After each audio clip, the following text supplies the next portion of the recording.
ಹಲ್ಲೊಳಗೆ ಹುಳ ಆದಾಗ ಮಾಡುವಂಥ ವಿಧಾನ ನಮ್ಮ ಹಳ್ಳಿ ಒಳಗಡೆ ನೋಡಿ. ಈ ರೀತಿ ಕಿವಿ ಒಳಗೆ ಹೊಗೆ ತಗೋಬೇಕು. ಇದು ಯಾವ ಬೀಜ ಅಂತಾರೆ ಇದಕ್ಕೆ? ಗುಳ್ಕಾಯಿ ಬೀಜ. ಗುಳ್ಕಾಯಿ ಬೀಜ ನೋಡಿ. ಹೊಗೆನ ಗಡಿಗೆ ಒಳಗಡೆ ಕೊಡಬೇಕು, ಪ್ಲೇಟಲ್ಲಿ ನೀರು ಹಾಕಿಡಬೇಕು. ಆ ಹೊಗೆ ಕಿವಿಯಲ್ಲಿ ತಗೋಬೇಕು. ಈ ರೀತಿ ಕಿವಿಯಲ್ಲಿ ತಗೊಳ್ಳೋದ್ರಿಂದ ಹಲ್ಲಲ್ಲಿ ಆಗಿರುವಂಥ ಹುಳುಗಳೆಲ್ಲ ಆಚೆ ಬರ್ತವೆ ನೋಡಿ. ಇದು ಕೆಬ್ಬಣದ ಒಂದು ಪಟ್ಟೆ ಟೈಪು. ಆ ಪಟ್ಟೆನ ಇಲ್ಲಿದೆಯಲ್ಲ ಬೆಂಕಿ ನೋಡಿ,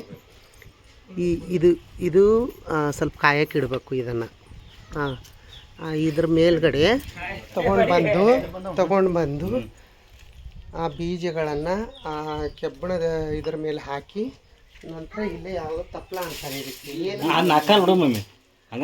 ಇದು ತಪ್ಪಲ. ಈ ತಪ್ಪಲ ಮತ್ತು ಗುಳ್ಕಾಯಿ ಬೀಜ ಎರಡೂ ಗಡಿಗೆ ಒಳಗೆ ಹಾಕಿ ಆ ಹೊಗೆಯನ್ನು ಈ ರೀತಿ ಕಿವಿ ಒಳಗೆ ತಗೋಬೇಕು. ಸ್ವಲ್ಪ ಕಿವಿ ಬಿಟ್ಟು ನೋಡಿ. ಇದು ಹಲ್ಲಲ್ಲಿ ಆಗಿರುವಂಥ ಹುಳ ಆಚೆ ಬರ್ತಾವೆ ಈ ರೀತಿ ಮಾಡೋದ್ರಿಂದ. ಅದು ಮಡಿಕೆ ನೋಡಿ, ಇದು ಮಡಿಕೆ.